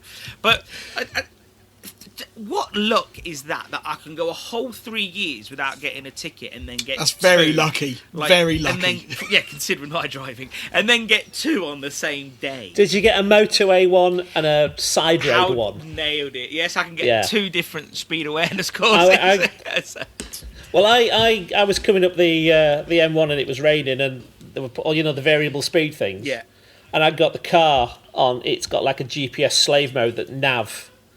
It makes me feel like I'm flying a plane. It's lovely, I can't do that anymore. But for the time, so it was on nav, and nav picks up the local speed, and of course the speed went to 60, and the car still thought it was on 70, so it went sailing through at 70, and it was actually a 60. So there you go. So another 4 hours of my life gone. We have sidetracked. Back to what I asked Matt. I trained at the NFFF as well as at KFE, and it's a really great purpose-built facility. What I can say without I think without getting myself into trouble, is that the KFE School of Frying Excellence was never set up to make them money. It was never set up to make money. It was there as an industry resource for people coming into the business, for people that who already had skills but wanted to be better, and all of the trainers there. We worked with Seafish to make sure that the stuff we delivered was best practice. So you didn't go there and end up as a clone of me or of Nigel Hodgson or of Gordon Hillen. We never really put that into the training. It was all based around best practice. The same as David Miller. This year, I know that the KFE school has made a small profit, but that is just by the sheer number of people coming through. So what that tells me is there's still a thirst for knowledge. People still want to be trained. People still, and there are new people coming in to the business. I'm training. I'm opening a shop for somebody who came through the KFE school, not with a KFE range, but a brand new other range. Came through the KFE school. Their opening day's Thursday. They had 2 days at the school, and then after that, I've nursed them and nurtured them to a point where they open Thursday. And I'm afraid for them. Really, I can't think of a tougher time, apart from the Second World War, to open a chip shop. They're opening in they've really got to be on it. Otherwise they're going to struggle. 2008 so wasn't Matt, great either. what I asked you was about, obviously we changed it to Zoom and then 1 day practical. Yeah. So you had 2 quite intense days of theory, yeah, and then you brought it all together. What's your opinion on that? It can work. It can work. We've never done that. We always during COVID, I used to do 1-to-1s, and we changed the course so that we safe distanced and stuff like that, and we made it work. I was never required to do anything I didn't feel comfortable with. In terms of proximity to the students, and we, a 1-to-1 is something that, when we were in bubbles and stuff, we couldn't do it, but as soon as restrictions allowed, we carried on training on in person. We never went to Zoom, but I know people that have done both courses who have said to me how beneficial they found it. So I think you probably made the very best of it, David. But I think people are past that now. I think people do want to be in a classroom. They want to have there's nothing more organic than actually just being able to talk to somebody and to see things, because on Zoom you're kind of being demonstrated to. It's not as interactive as if you're actually there. And don't forget, am I sitting on the fence enough? A little bit, yeah. That's They lovely, did have that. You've got to understand, they did have that 1 day that was so intense, and they would start at 8, and I would not finish till everyone was. But I believe that you would have delivered it. But the problem is with that, to some degree, is that is a very intense day, and that it's a lot for people. But they're all in whatever, when you used to do the 3 day, you've obviously do a bit of practical theory in isolation, and you'd see them at 7 o'clock going like that. They'd be just absolutely knackered. Yeah, but that's what I'm saying. It's a lot to unpack mentally. If you've gone and done like all of that, and I'm not judging your teaching. If anything, it would have been top notch. The problem is the problem is when you're absorbing all of that information, and like you just said, at 7 o'clock they're falling asleep, because it's too much. Whereas over 3 days, you go on day 1, you go to the hotel, you have a pint afterwards. Oh, how did you get on? What did you think of David? Oh, he likes himself, doesn't he? Oh, you go to second day, you go on the second day. Oh, what did you think of Mark? Blimey, he likes himself, doesn't he? So do you know what I mean? Joking aside, But you've got those 3 days where people can actually go to the course, go back to the pub, and they also form a camaraderie with people that were also on that course. Can we just widen that out as well? Where when we're starting to do Q Awards and we're starting to this do... is it, yeah, I was going to say that, yeah. I go back to the fact that Hugh Mantle did our first Q Award, and we became friends from it. You know, he calls me up, I call him up, and if we ever see each other, you know, it's a nice guy, and I don't think you get those bonds over Zoom. I think I think you need to be in someone's person. Plus, we are a hospitality industry, and you know, I can't see how you can sort of judge someone's hospitality from down a lens, but yeah, and I hate it when they start hiding behind the environmental reasons why we can't drive around and do an audit. And it's not environmental, it's cost at the end of the day. It's time and money. And, you know, you quite rightly said, Stelios, about people pay for it. I mean, people pay for when you're going to come out, it's going to have to be at a premium. But, you know, people will pay for it. I just don't think you can replace audits on Zoom, and I don't accept what Andrew says about it's amazing what you can see. I think you miss more than what imagine you find. For one moment there was we're building a factory, a blending room, and we've got to get accreditation. Imagine for one moment they said to me, "Oh, what day do you want it to be?" "Oh, it's this day." And then I said to people, "Hey guys, guess what? We got our SALSA accreditation or our BRC accreditation. How did they do it? How long did it take?" "Oh, it was on Zoom." And then that, you know, if Asda had their BRC accreditation on Zoom, we'd all have something to say about it, wouldn't we? Whereas when it's a chip shop, all of a sudden we're like, "Oh, well, it's stringent standards," but it's not. Do you know, I hate to say this, but it just feels that when they're doing it, it's a case of it'll do. Yeah.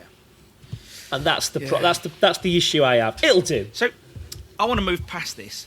I saw something. Watch this space. Yeah, that's what you should say. Watch this space. That was my takeaway from the whole podcast. Watch this space. Yeah. So I saw on Twitter yesterday. So bear with me for a second. I haven't told you guys about this. So I wanted to sort of bring it up as we were talking. And I've been having this thought process lately that maybe fish and chip shops have added far too many things to their menus. You know, there's countless. You know, freezers are full of product. And it's just made me think lately, have the menus expanded too much? And the problem is with menus expanding and freezers full of product is that all those boxes have a value, 40 quid, 60 quid. So it's a strain on cash holding. But then yesterday I was on Twitter and I saw that there's this chain. It's only 31 locations called PALS, P-A-L-S. All they sell is hot dogs, burgers and anything in between, like sandwiches and burgers, anything in bread basically. But listen to these metrics: 31 locations in Tennessee. From the minute of ordering in the first window, it's 31 seconds till you get your food. Yeah, so you get to the next window and your food's ready. Because again, hot dogs, like we said earlier, they're probably low skill, easy to put together. Everything's done fresh. Yeah. They make one mistake in every 3,600 orders. Yeah? Because you'd say to yourself, "Oh, well, if it's that fast, I bet they make loads of mistakes." But they don't. Yeah? So the 31 locations, hot dogs, burgers and sandwiches. Each staff member, this is what really impressed me, each staff member gets 120 hours of training before they're allowed to do their job on their own. Yeah? That's impressive. You know, now, I just thought to myself, because I've been writing an article over Christmas about staff training, and we've just come off the back of fryer training, let's say, or business training. But within the business training, like, what could really help staff retention in our business? And I was thinking to myself, lots of training. Because if you're training somebody, they feel part of something, don't they? And I know David Nicolaou has been training somebody for a while. So what do you think? Have menus sprawled? Have we become too inefficient in that respect? And are we training staff enough? What's your thoughts, guys? Shall I go first? Yeah, if you want. Yeah. I've got rid of all the things on my menu that don't belong there anymore. I'm always looking at how I can keep my menu tight in terms of profitability, in terms of demand, and I'm also looking at trends to see what's coming. And that plays a very big part in how I remain profitable. I personally I'm ready to give up trying to produce a fish and chip meal that can compete with the crisps, sandwich and drink deal that you get at supermarkets, that competes with Subway, that competes with Greggs. I just don't think that's a market that I want to fight for anymore. So my lunchtime deals now revolve around different items, and so I would say my lunchtime menu has changed massively, and my evening menu has become a little bit tighter. The idea of training somebody for 120 hours in my business, I'd need to have better margin to afford that. I would be hemorrhaging on labour costs if I was training somebody for 120 hours before I let them loose on my customers, on my product, in my working environment. I buddy somebody up and put them on shift for 7 days. The first day is induction, so I know that when you come into the workplace, you are safe. You don't hurt yourself, you don't hurt others, and then you've got 6 days to get the job. And at the end of the 7th day, if you haven't got it, you haven't got a job. If you can't do a job for me, I haven't got a job for you. And that might sound a bit brutal, but you know, I can carry somebody for a week while they get their feet under the table. I guess these mean buddying as well, because it's 120 hours before they're left on their own. So I'd imagine if they can afford to do that, I think that's amazing. Well, it's 26 hour shifts, I guess. So I'm not shy of training. I train people for a living, and I'd say that my regime is fairly robust, but it's a short runway. You know, I give you wings and an engine. You better fly before you run out of runway. It's as simple as that. You know, I don't have the resources to carry you for too long. If you know, at the interview, if you're chatty and you smile, you're a server. If you're miserable, you're a cook. It's as simple as that. You know, I'm being a little bit basic, but 120 hours. That's my take on it. I mean, what's the average IQ of a person in Tennessee? I mean, do they need 120 hours to?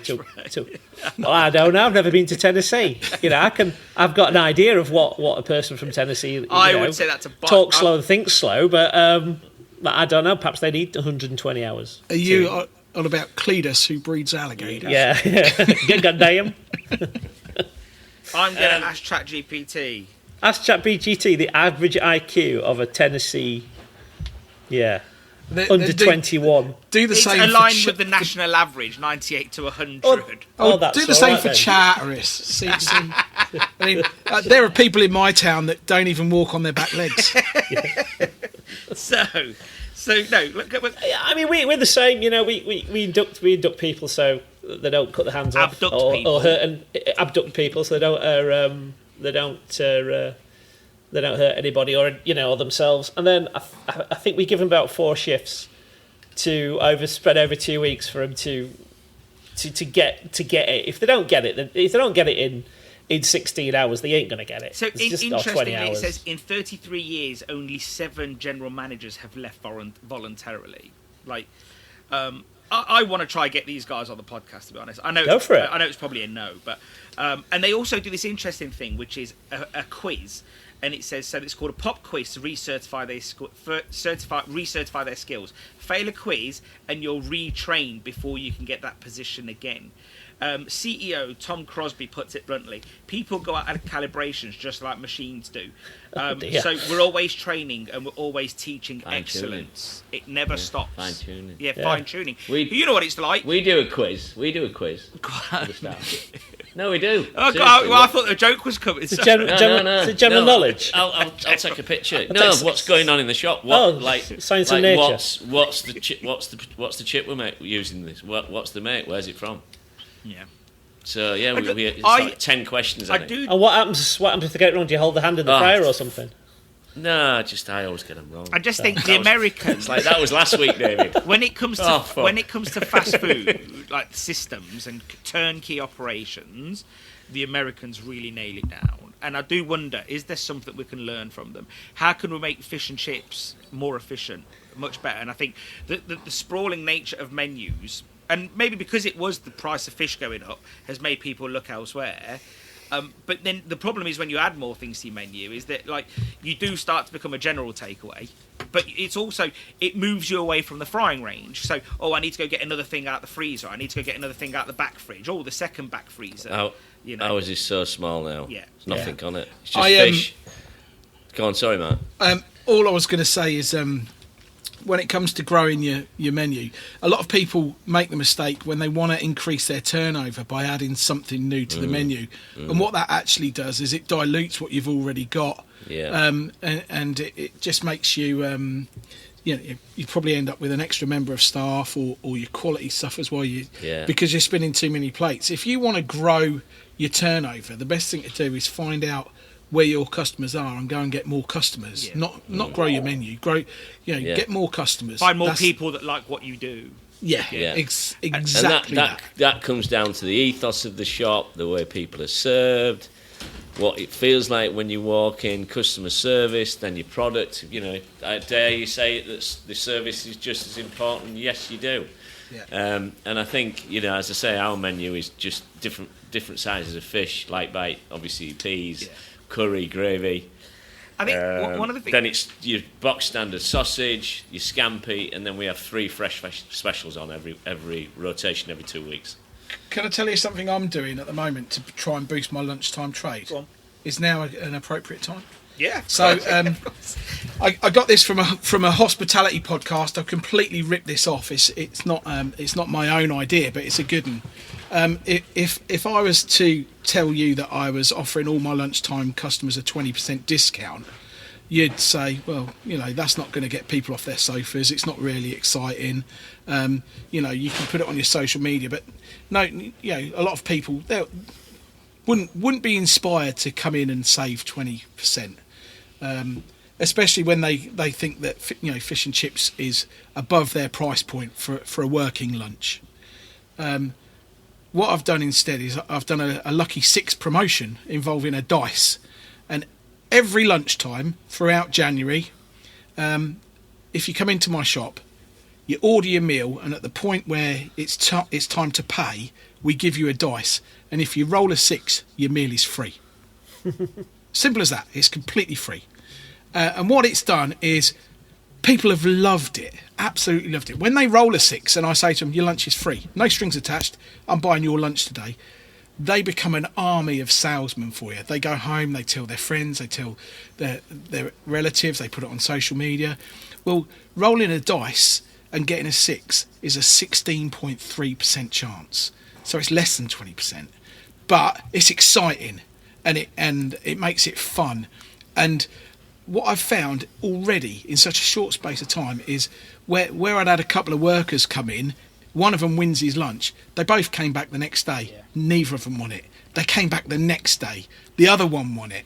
And the momentum, it's like dropping a stone into a pond. It's cost me a bit of margin, but it hasn't devalued what I'm doing. I think that's great, and I compare it to these challenges. Like, have you ever seen these big steak challenges or big fish and chip challenges? And it might cost 50 quid, and if you eat it all, you win it.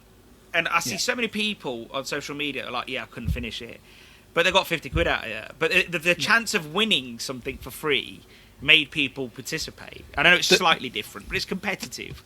The first day I did it, the first 2 customers rolled a 6, and my brother looked at me like, what have you fucking done? Yeah, that's Pete all over it. Honestly, he was livid. He didn't sleep that night. Was he Googling loaded dice? When nobody's in the shop, Matt, does he go and just test that it's... He does.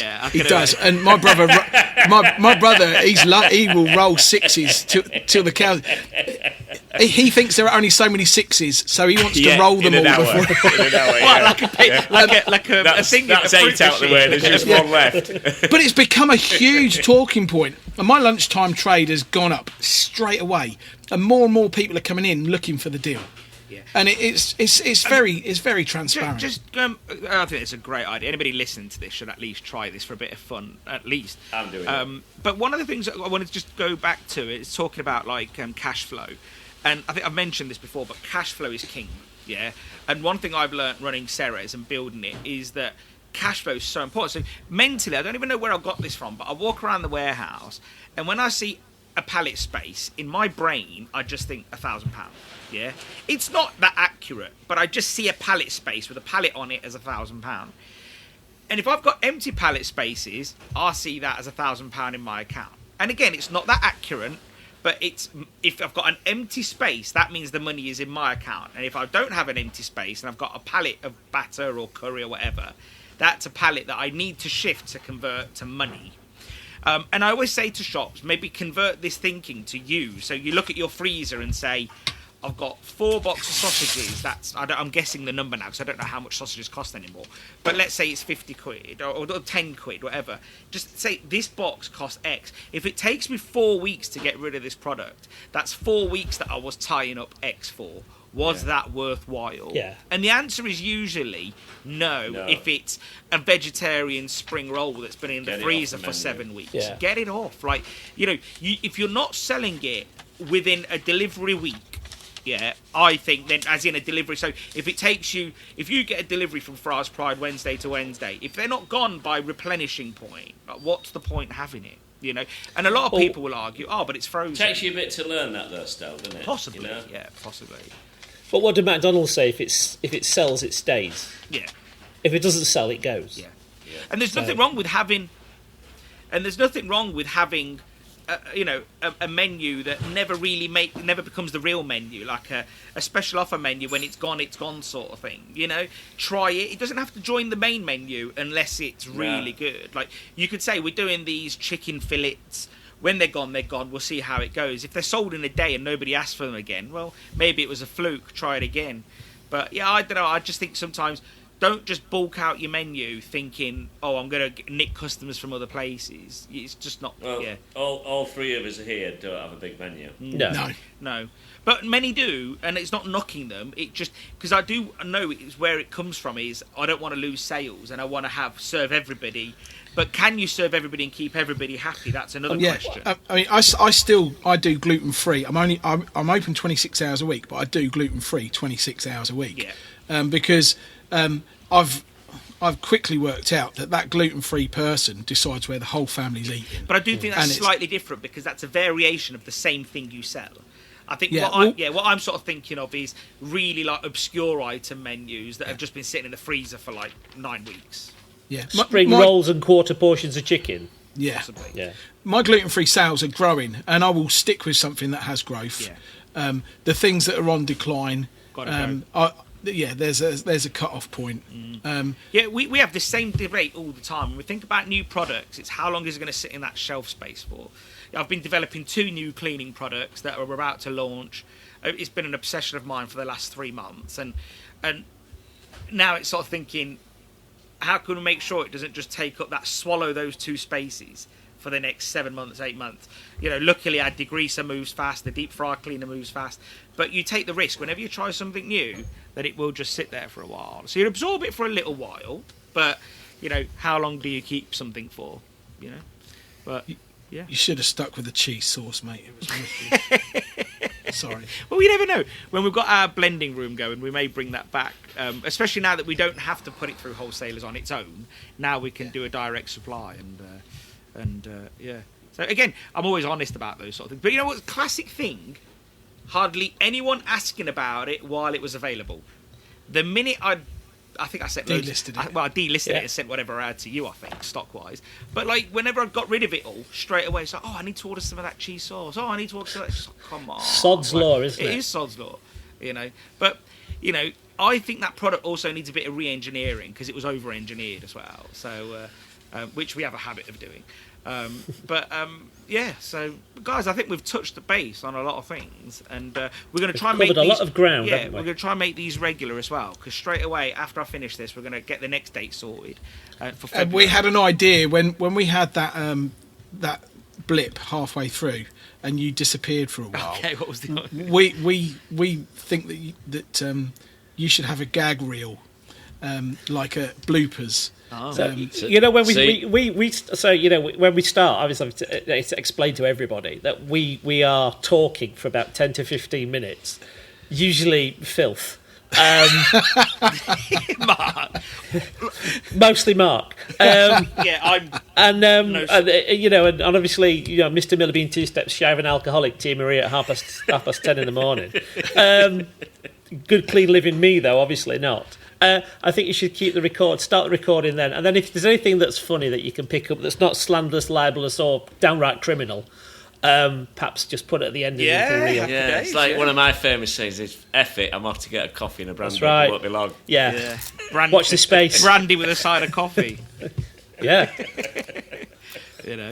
But no, Yeah, maybe like, you remember when Toy Story came out and they did all the outtakes at the end? Yeah. And everyone just thought, that is genius. Yeah, you need to do that. Well, maybe what we'll do then is I'll get on just a bit earlier and just press record, and then as everyone joins, it would just carry on. Yeah. But just I don't know if you can listen, listeners, but can you see how the volume's going up, and this is how it usually starts. Can we have final say on anything that goes out though, please? But we would have 15 reel. minutes of people listening to me trying to get Mark Petrou connected. Well, no, you're not gonna play it all. You're gonna cut it down just to distill the There's only so many the times absolute filthiest. I can say the F word in like 3 minutes of outtakes, or Absolutely. David Miller showing us his bike. Yeah. That's not a euphemism either. That is true. Yeah, well, guys, it's been emotional. There you go. There you go. Yeah. So it's been emotional. We've discussed plenty, and I think it's been a good start to the year in terms of our podcast season. Happy New Year, everyone! Yeah, and Happy New Year. And it is Happy New Year, season 8 as well, actually. So season 8. Season 8. That just means Wow. 8th year of recording. But